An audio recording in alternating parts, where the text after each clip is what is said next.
beautiful in Canada. And so they have these parks in Canada, which to me are like similar to like state forests or national forests, that kind of thing, where you don't get a lot of amenities, you don't get full hookups, but the price is really good. So a lot of them are 12 bucks a night. This used to be like a government ran park, but they've since turned it over to, I'm not sure if it's a private party or somebody local, but anyways, right now it's kind of in limbo where it's just free because it's not totally kept up, but they are definitely cleaning it up and getting it ready to be used commercially.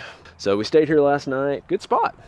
So the route we're taking is not the most direct route to Fairbanks. So we came into Whitehorse. You can sort of stay with Whitehorse sort of southwestish until you hit Tok. Instead, we've done this 5 to 7 hours more out of the way route, northwest out of Whitehorse, that takes you through, I guess the highlights, some of them are like Dawson City.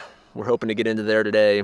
And then also you get Top of the World Highway, which we'll be doing in a couple of days. So when it comes to internet, cell signal, that kind of thing, it is very limited for what we've seen so far in Canada. This is what surprised me. Even when you're in the bigger cities like Whitehorse, where they have Starbucks and McDonald's and all these places with public Wi-Fi, from what we gathered, all the Wi-Fi is metered because they're paying. You don't get like unlimited Wi-Fi anywhere we've seen in Canada so far. And so even your businesses that in the US would normally say, oh yeah, free unlimited Wi-Fi, sit down at Starbucks, buy a coffee. No, I mean, this stuff, it's metered. The speed's metered, how fast you can do things, and so it's just enough where you can get work done. But if you want to upload videos or do something like that, it could be a real struggle because the speeds are really slow. Come on, slow it up. There's a lot of different ways to get to Alaska, and it can be really overwhelming picking a certain path and a route, and one of the ones that keeps coming up is Top of the World Highway.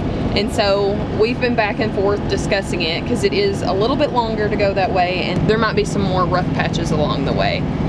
But when in Rome, right? So I think we've come all this way. We might as well try the Top of the World Highway. Then you get to dodge all kinds of stuff on the road if you're into that kind of thing. They have these like orange flags on the side of the road that kind of tell you where the road gets kind of sketchy. So you can either slow down if you can or dodge or whatever you got to do at that point to get past it. We do a lot of dodging.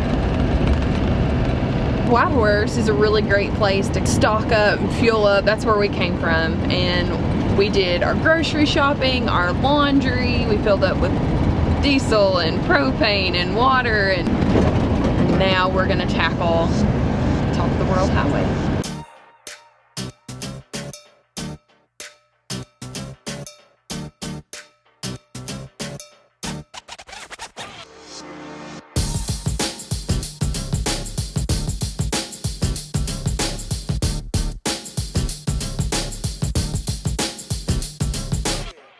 So there's tons of pullouts right along the highway.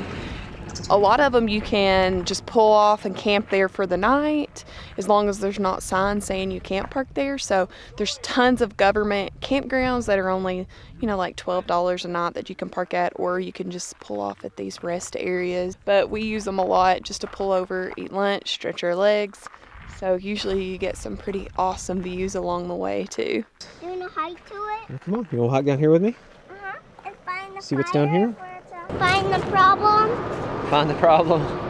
Yeah, there are fires do get the trees out here sometimes, don't they? We've seen a lot of pretty lakes, haven't we? Views are just amazing everywhere here. Goodness. I'm coming. I came from this way. You did come from this way, didn't you? You want to show your twirly dress? You asked for your twirly dress today. Good job. Oh, look at that move. A little extra. Whoa. You want to spin? Whoa. You want spaghetti or quesadilla? Quesadilla. A quesadilla? This dress was a gift from Lester and Robin, and she loves it. They said that their granddaughters love to twirl, and that's her favorite thing's wearing this dress, to twirl. We're insanely dirty. We went through Teslin. I mean, I thought it was dirty before, but it's just really done a number. Because like they've got gravel roads in a lot of it. and it's dusty, but then either the rain sometimes will make it mud, or in our case, they had a truck coming through spraying it with water.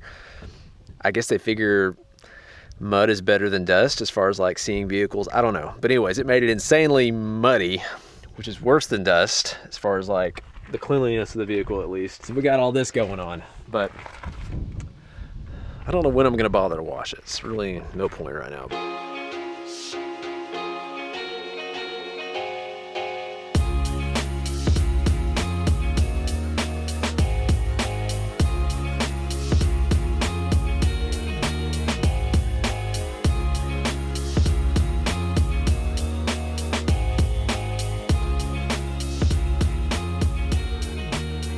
We went back and forth about which campground to stay at in Dawson. We wanted to stay at one of the Yukon government campgrounds because they're pretty budget friendly.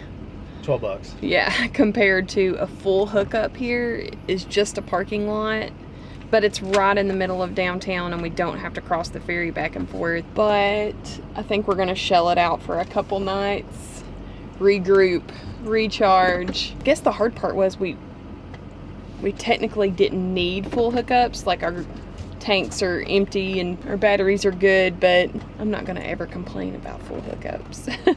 It'd be nice to actually not have to watch the water for once.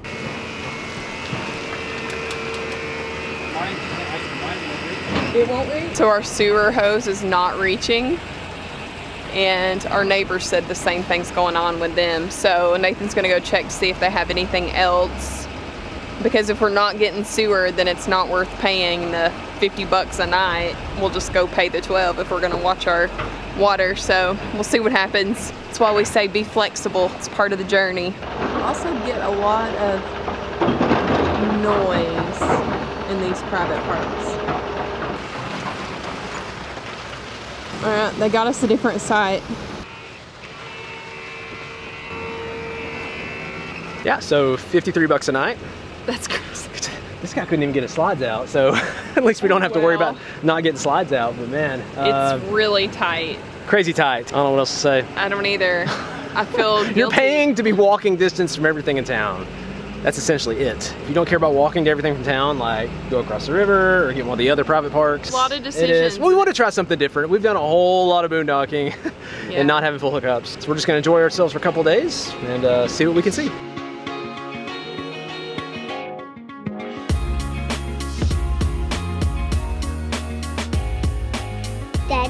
Daddy finger, where are you?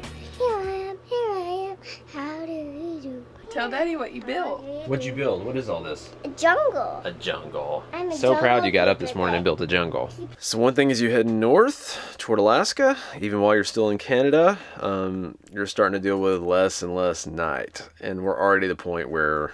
What are we, Dad? We're still in Canada, but we are really close to Alaska. We're getting there. So pretty much daylight, like what you see right now with the brightness in this room is like what we have all day long. So last night, Hensley usually goes to sleep at 8, but 9 p.m. still awake, 10 p.m. still awake, 11 p.m. still awake. Like, me and Marissa have adjusted pretty well. We've got it pretty dark in the back, but Hensley's just not adjusting as well to going to sleep with the light outside. And so even if you get everything dark where you're sleeping, sometimes your body and your mind, because it knows it just came out of super bright light. And the worst too is like if you get up in the night and you like want to come in and get a drink of water, something like that, you're walking into this blazing light in the living room. But then once you get back in the bedroom, we've actually got it pretty dark back here. And Hensley's bed can get crazy dark too if we want it to. And so this is what we've done. We bought these darkening shades. This is one shade. I cut half of it over here, cut half of it over here, and then I bought these little clamps and put some, this is the cool thing about the mouse for Marissa. Marissa hates this stuff, but I think it's pretty, so I put like some Velcro on it, and so you can clip to it, Velcro it on there. And if I unclipped all these, you can actually roll this up and we could still open the window if we wanted to behind it. A lot of people use aluminum foil or Reflectix, I guess. We opted for that. It's done pretty well so far. We might put a layer of aluminum foil or Reflectix behind it, but it's doing a pretty good job. Still debating on how we feel about the decision to stay here. But the full hookups did have its perks, as far as like long showers and sleeping with, we love having that fan on in the back with like the fan noise. Hey, don't get their hair dirty. So we left the heater on in the back with like the fan going last night, and that was really nice for sleeping. Well, other than the fact that Hensley had a hard time sleeping, but still nice. They've got around 60 sites here. I want to say half are like 30 amp full hookup, 53 bucks a night. The next step I think is like maybe 30 amp in water, and it's like 45 bucks a night. And then they've got just some dry sites with nothing on them. Biggest perk of this campground is the fact that you can walk to things near the campground. There is no other campground in town where you can do that. And they know that. That's why they're charging 53 bucks a night for a parking lot pretty much. This town is really neat. I went for a run this morning. It's pretty cool, everything you can see.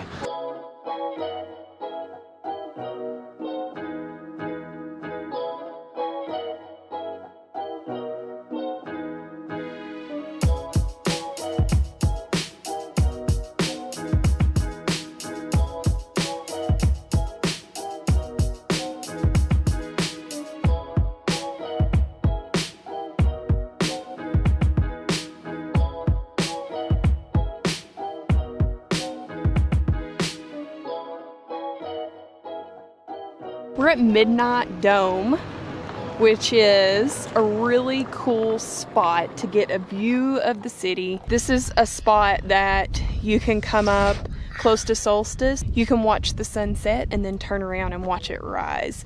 And they even have kind of like an event they do up here where a group of people come up here and watch that. That would be totally awesome. I don't think Hensley would like staying up here in the middle of the night and watching that. Would you? You would? I made it. But we can come check it out right now. You give him help? He wants some help. I need your hand. Hey, oh boy. Boy, you're a big help. All right, there. Look at that view, Hensley.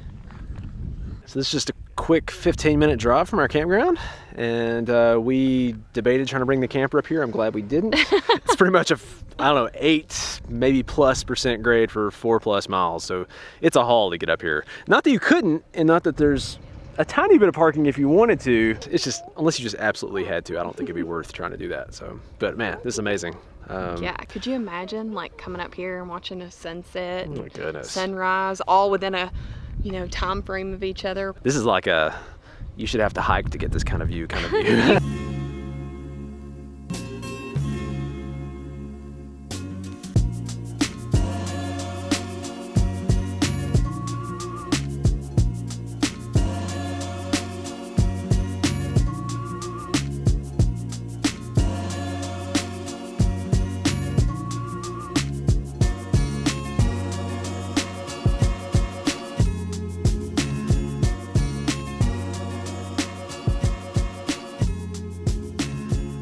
It's a really neat area. I think the whole town is historic. They started settling here in 1896, something like that. Within a couple of years of settling, there were 40,000 people here. So that's one thing that hit me, was this town is bigger than what I expected. Like the number, I expected like one strip, like in Silverton, Colorado, but because this is like a gold mining town, there's like a gold rush. So 40,000 people came in, and then like within 20 years, it was down to 5,000 people. And now there's like 1,300 people live here. So it's pretty crazy, the fluctuation, how many people live here, but neat town, a lot of neat history. And we look forward to still checking out some of the stuff in the area, because this is a pretty good stop. We both went for runs today and just enjoyed the scenery. I ran a 5K out of nowhere just because it was so cool seeing all this It stuff. takes your mind off of it, running these new places. And Uh-huh. I mean, the jury's still out on whether or not the full hookups is worth it or not, but well, you know, and we enjoyed it. It's convenient. If you're wanting to walk to some of the shows in town, I mean, obviously that's hard for We're us just walking with to Hensley. playgrounds. Yeah, But yeah. But hey, that's nice too for Hensley. You know what my favorite thing checking out's been? That endless hot water heater with full hookups. that's an advantage.